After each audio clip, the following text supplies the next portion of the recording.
La memoria excéntrica en El Entenado de Juan José Saer. El Entenado, 1982, pertenece a ese depurado copio de obras a las que difícilmente se les puede colgar una etiqueta, no porque ninguna le quede, sino más bien porque muchas parecen ajustarle.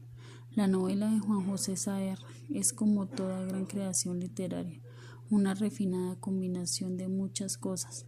Tiene bastante de novela de aventuras, de novela fundacional, de novela picaresca, de novela de formación, de novela de archivo, de novela ficcional y hasta un poco de crónica de Indias. De entrada resulta incuestionable su naturaleza histórica, pues su peripecia principal está basada en un hecho fidedigno, histórico, verificable. La expedición del navegante español Juan Díaz de Solís en el siglo XVI, que partiendo del puerto de Sanlúcar de Barrameda supuso el descubrimiento del río de la Plata.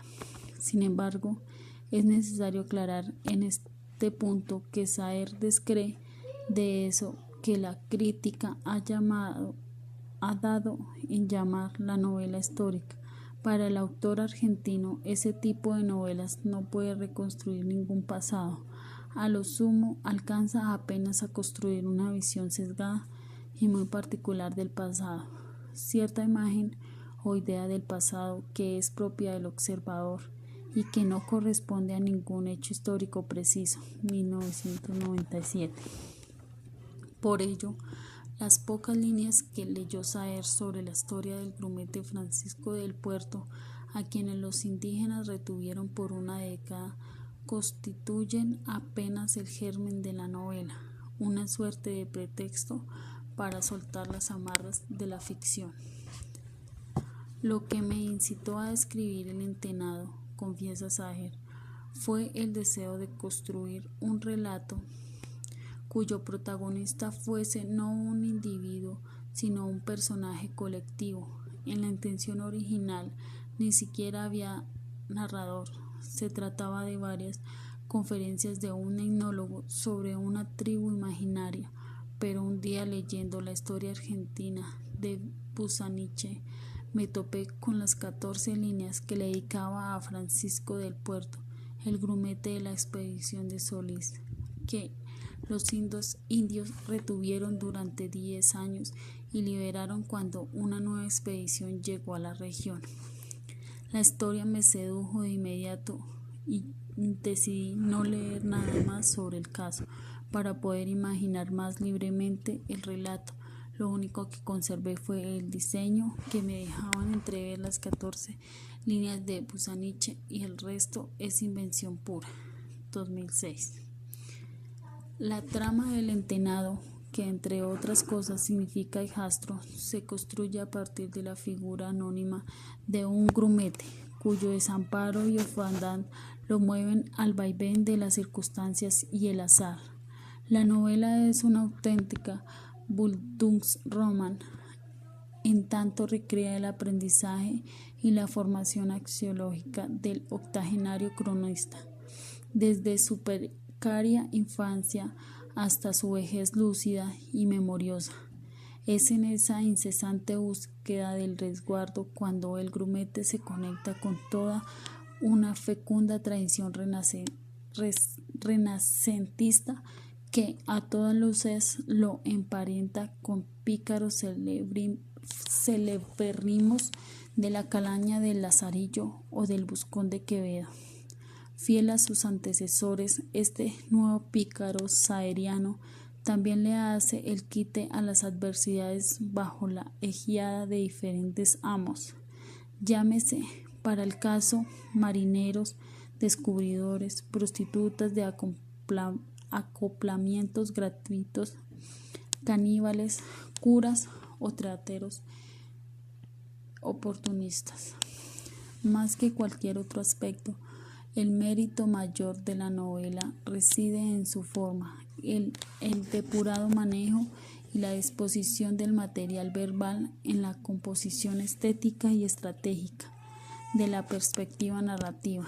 El narrador No es ya quien el adolescente imberbe que pasaba de mano en cualquier cubierta primigenia de las naos, mandadero de putas y marineros, chanjador. Saer 2005. Sino un viejo insomne de mano ajada y temblorosa que, como Bernal Díaz del Castillo, empuña la pluma muchos años después con el firme propósito de intentar justificar su azaroso paso por el mundo. Justamente es esa distancia de espacio temporal cronotípica, diría el joven Bakhtin, la que permite tanta lucidez, tanta reflexión sobre cuestiones fundamentales como el ser, la realidad, la historia, la ficción, el lenguaje o el olvido. En terminología lucasiana, podría afirmarse también que quien narra se halla en preciso instante de la madurez viril, en el momento justo que, quizás por la inminencia de la muerte, lo enigmático se torna diáfano, como si los misterios más herméticos pudieran de pronto ser explicados con la hondura y la certeza que deriva de la sencillez. Al tiempo y la memoria son puntos cardinales en el entenado, cuya estructura dicotómica se cimienta en un aquí y en un allá, en un ahora y en un entonces, la escritura y la memoria, el presente y el pasado. Todo se entreteje en la conciencia de un narrador que 60 años después de los hechos, a la luz frágil de una vela, se empeña en materializar con una punta de la pluma las imágenes que le manda. No se sabe cómo, ni de dónde, ni por qué, autónoma la memoria. Como un personaje de Cortázar, escindido afuera y adentro del anillo, el antiguo grumete se siente como en vaivén entre dos mundos. El tabique fino del cuerpo que los separa se vuelve a la vez poroso y transparente, y pareciera ser que es ahora que estoy, y en la gran playa semicircular que atraviesan de tanto en todas direcciones cuerpos compactos y desnudos, y que en la arena floja, en desorden a causa de las huellas deshechas, deja ver aquí y allá detritus resecos depositados por el ruido constante, puntas de palos negros quemados por el fuego y por la intemperie, y hasta presencia invisible de lo que es extraño a la experiencia. Más aún, en lo paradójico propósito, el anciano cronista, historiador interno, sí se acepta que la novela de Saer es también, según la interesante propuesta de Roberto González Echevarría, 1988, una ficción de archivo. Subyace la firme convicción de que es vano todo intento de la historia por dar cuenta de la fascinación incierta de lo visible. 1997.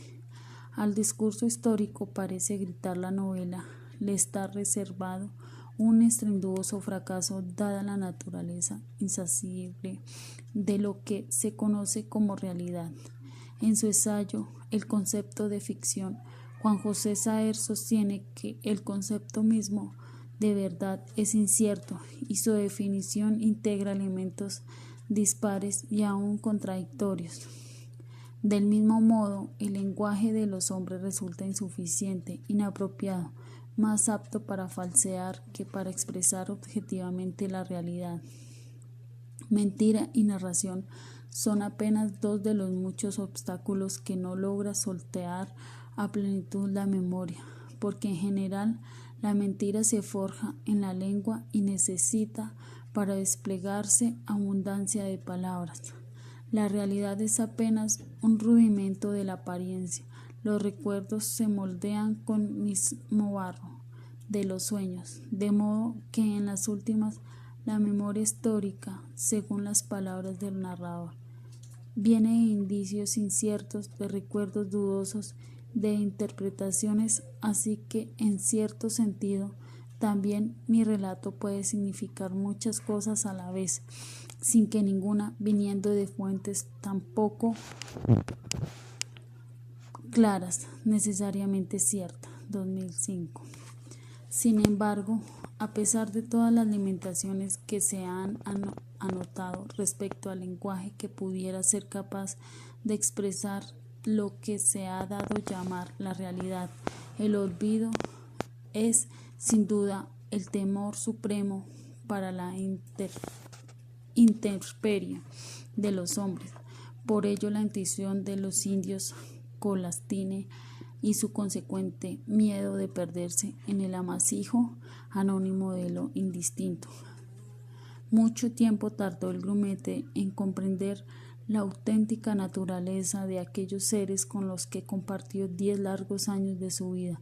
Solo al borde del abismo, de la muerte, del olvido, pudo ver con claridad una idea que ya Borges, 1974, había previsto en sus ficciones, y que eran seres ahistóricos sin un soporte que los atara en el tiempo. Parecían como animales contemporáneos de sus actos, y si hubiese dicho que esos actos en el momento de su realización agotaban su sentido. Para ellos, el presente preciso y abierto de un día recio y el principio ni fin parecía ser la sustancia a la que de cuerpo entero se movían. Para ellos, a ese mundo que parecía tan sólido había que actualizarlo y a cada momento para que no se desvaneciese como un hilo de humo en el atardecer. Así pues, el mensaje, repite la novela, no puede ser más claro. Sin historia, los hombres son apenas un hormiguero fugaz salido de la nada.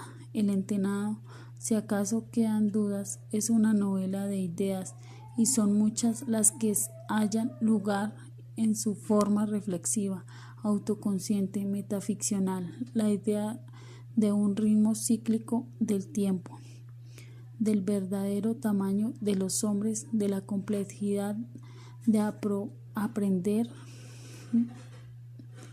de la realidad, de la purisignificación del lenguaje y por ende de toda narración, de la manipulación oportunista de los hechos, del carácter doble paradójico de la ficción, de la insuficiencia del saber humano que a la luz de toda luna eclipsada tal vez pueda comprender un día de golpe de un modo confuso, que tal vez no estábamos donde creíamos ni éramos como pensábamos ser, y que ni esa luz inusual iba a mostrarnos con su brillo desconocido nuestra condición verdadera. Toda obra de Saer, y esta novela histórica no podría ser la excepción, responde a su idea de concebir la ficción como una suerte antropológica especulativa. Ya no se sabe dónde está el centro del recuerdo y cuál es su periferia. Juan José Saer, El Entenado.